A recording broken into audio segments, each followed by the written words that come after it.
In this video, I want to talk about two different but related things, the Hall effect and motional EMF.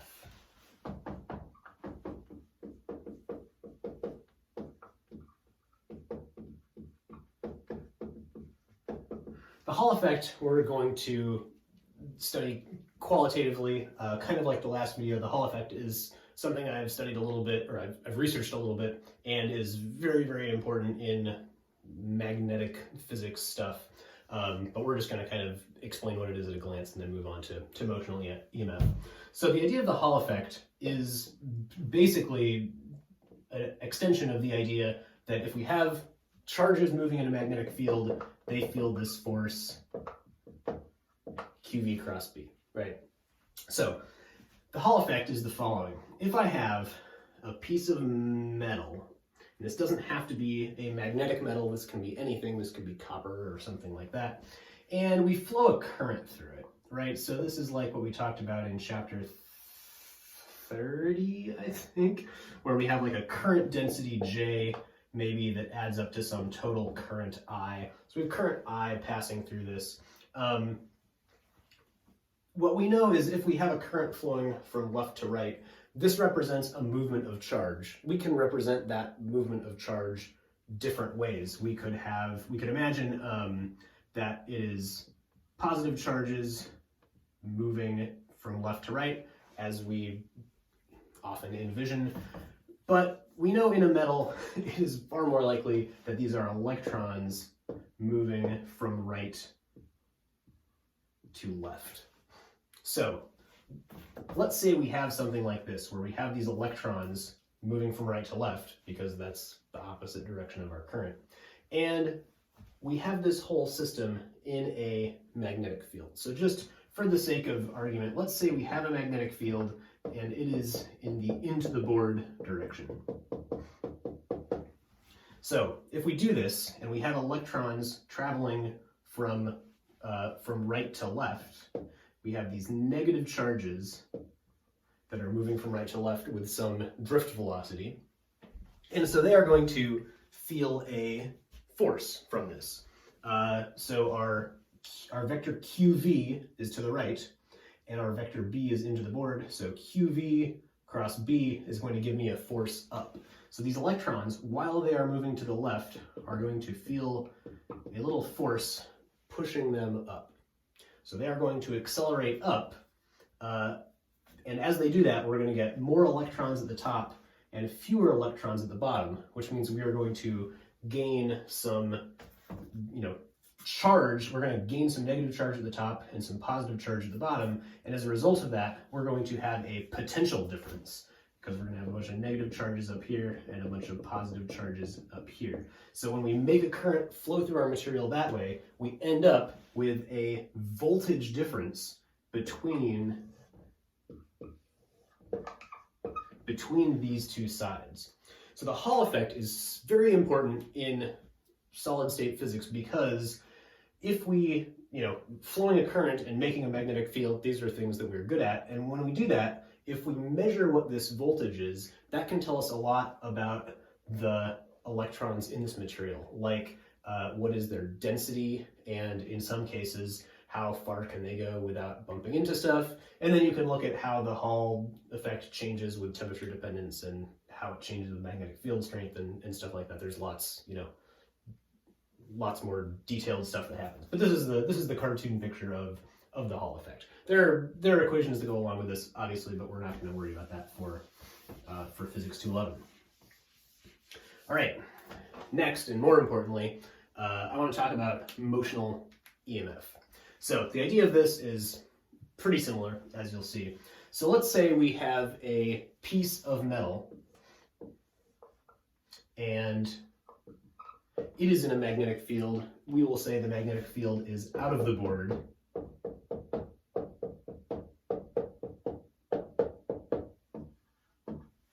And this piece of metal, we move to the right. We, push it to the right with a force. We tie a string to it and pull it, or something like that. Okay, so, Yes, we pull it with a string or whatever, but the important part about that is it gives it some velocity. So this piece of metal has some velocity to the right. Now we know this metal, being made of atoms, is a mixture of a bunch of positive and negative charges, right? So microscopically it looks something like this. As we move it this way through the field, our charges are going to feel different forces. So our positive charges are going to feel QV cross B. They're going to feel a force down.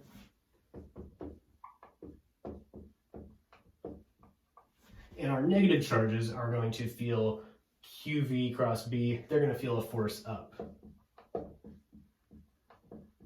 See, you can already see why this is kind of like the Hall effect. So the result of this is that we are going to end up, once our metal bar has moved through this magnetic field, it's going to end up with more plus charges at the top and more minus charges at the bottom.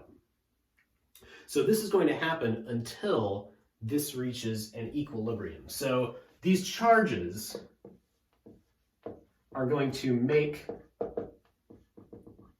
an electric field inside this piece of metal. So we're going to end up with an electric field pointing down, so that if there is some other charge here, it is going to feel, so if there's a positive charge here, and this is still moving to the right, this charge is going to feel a magnetic force up, and it's going to feel an electric force down, because there's this electric field from this charge density. So the result of that is that, these are going to accumulate until our charges stop moving in the middle, which means they're in equilibrium. These two forces are balanced, and that means we can figure out how big this effect is. So if our electric force is equal to our magnetic force is equal to Q times E. Our magnetic force is equal to, if everything is nice and perpendicular, QV cross B is just equal to Q times V times B. So our charge actually cancels. We end up with E equals VB, where this V is our velocity, right? Not the voltage. But if we have, so this tells us what our electric field strength is inside this metal. So we have this electric field strength equal to VB.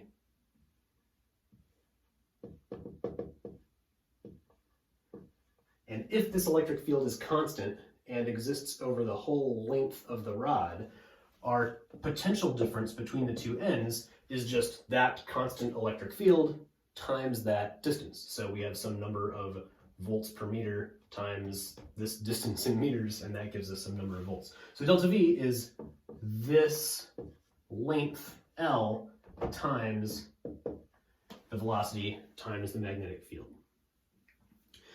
This potential difference, because this is generated and, as we will see, can be harnessed to actually move charge around, this is sometimes also written as an EMF, like our batteries.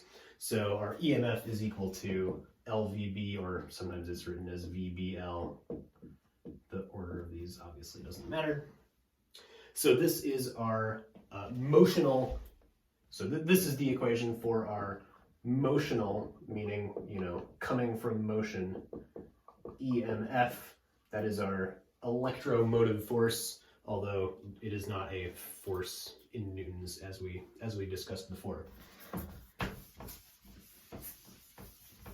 So why is this motional EMF important? We can make these charges move around until they give us a voltage difference. With the Hall effect, we saw that was important because we could do, scientific measurements with it. The motional EMF is important for a different reason. Let's say we have the same situation with our magnetic field and our little metal bar. But now let's say this metal bar is touching some wires, and those wires are going like this. So our bar is still sliding this way, but this is some wire loop that this thing, the wire loop is not moving. The wire loop is staying stationary, and this thing is sliding over it. So when this happens, as our thing slides to the right, we generate this motional EMF, we generate a voltage difference between the two ends, and we have this wire loop, which means we are going to get current to flow through this wire loop if our metal bar moves to the right.